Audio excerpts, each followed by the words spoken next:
न्यायमूर्ती भूषण गवई उद्या सरन्यायाधीश पदाची शपथ घेणार आहेत। भूषण गवई उद्या देशाचे 52वे सरन्यायाधीश म्हणून शपथ घेतील। भूषण गवई मूळचे अमरावतीचे आहेत। केरळ आणि बिहारचे माजी राज्यपाल दिवंगत रासू उपाख्य दादासाहेब गवई यांचे ते ज्येष्ठ सुपुत्र आहेत। भूषण गवई यांची भारताचे 52वे सरन्यायाधीश म्हणून नियुक्ती करण्यात आलेली आहे। उद्या ते शपथ घेणार आहेत। या सगळ्या संदर्भात बोलण्याकरता भूषण गवई यांचे बंधू आणि रिपाई गवई गटाचे राष्ट्रीय सरचिटणीस राजेंद्र गवई आपल्या सोबत जोडले गेलेले आहेत।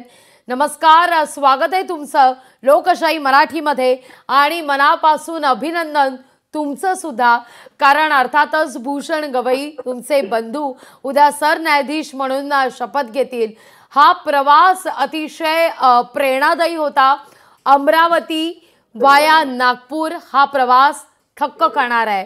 थोडंसं या प्रवासाविषयी एक बंधू म्हणून तुमच्याकडून जाणून घ्यायला आवडेल। आम्हाला अतिशय आनंद वाटतोय आणि आम्ही आमचा सगळा परिवार इथे आता एअरपोर्टवरती आलेला आहोत।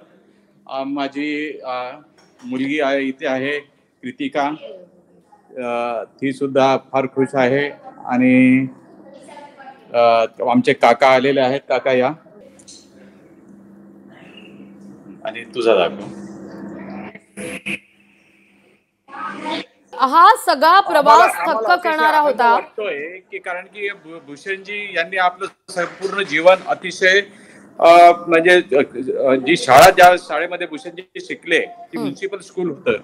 म्हणजे ज्या अशा स्कूल मधून मुख्य सर्वोच्च न्यायाधीश होणं हा एका प्रकारे बाबासाहेब आंबेडकरांचा विचार खरा ठरवण्यासारखा आहे। कारण की आज आपण बघतोय की लोक आपल्या पोरांना महागड्या शाळेमध्ये ऍडमिशन घेण्यासाठी प्रयत्न करतात, मोठ्या मोठ्या शाळेमध्ये ऍडमिशन घेण्यासाठी प्रयत्न करतात, पण एक सामान्य म्युनिसिपल स्कूल मधून देशाचे सरन्यायाधीश भूषणजी झाले याचा आनंद आमच्या परिवाराला सगळ्यांना झालेला आहे। आम्ही सगळेजण मुंबई एअरपोर्टला आलेलो आहोत आणि आम्ही लगेच 3 तासामध्ये दिल्लीला पोहोचणार आहोत। अगदी राजेंद्रजी, पण तुम्हाला अगदी तुमच्या बंधूंना आणि तुम्हाला सुद्धा वडिलांकडून हा सगळा वारसा लाभलेला आहे, राजकारणापासून ते समाजकारणापर्यंतचा।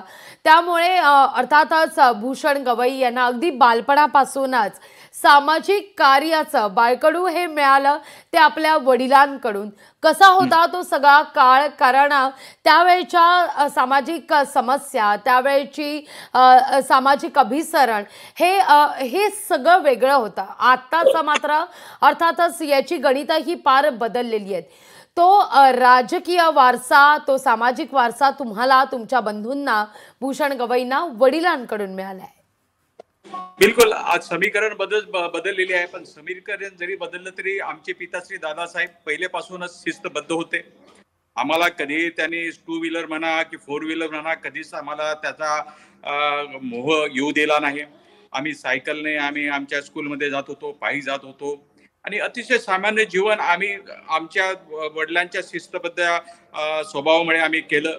आम्ही आयुष्याचे सगळे अनुभव घेतले। आम्ही एसटी बसमध्ये प्रवास केला, भूषणजीने आम्ही लोकलमध्ये प्रवास केलेला आहे।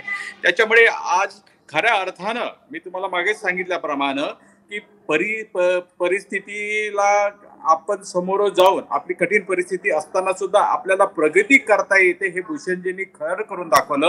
संविधानामध्ये काय ताकद आहे, एक सामान्य माणूस सुद्धा सरन्यायाधीश बनू शकतो। एक सायकलवरती जाणारा माणूस, लोकलमध्ये जाणारा माणूस आणि सामान्य स्कूलमध्ये जाणारा माणूस सरन्यायाधीश होऊ शकतो। हा बाबासाहेब आंबेडकरांच्या संविधानाची ताकद भूषणजींनी खरी करून दाखवली।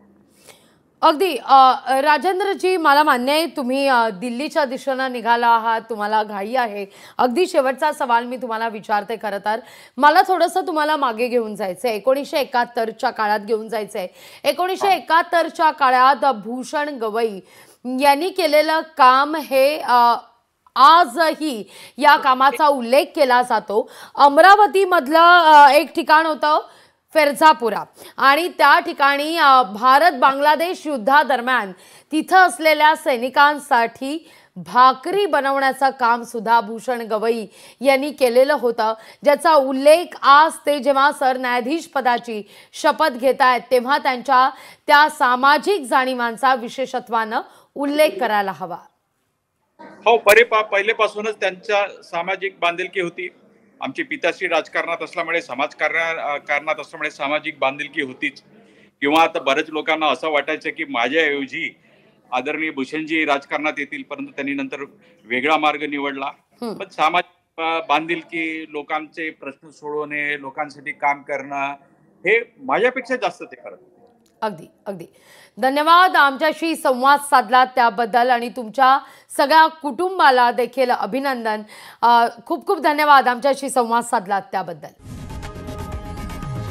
लोकशाही मराठी ऐका, पहा, जागरूक रहा.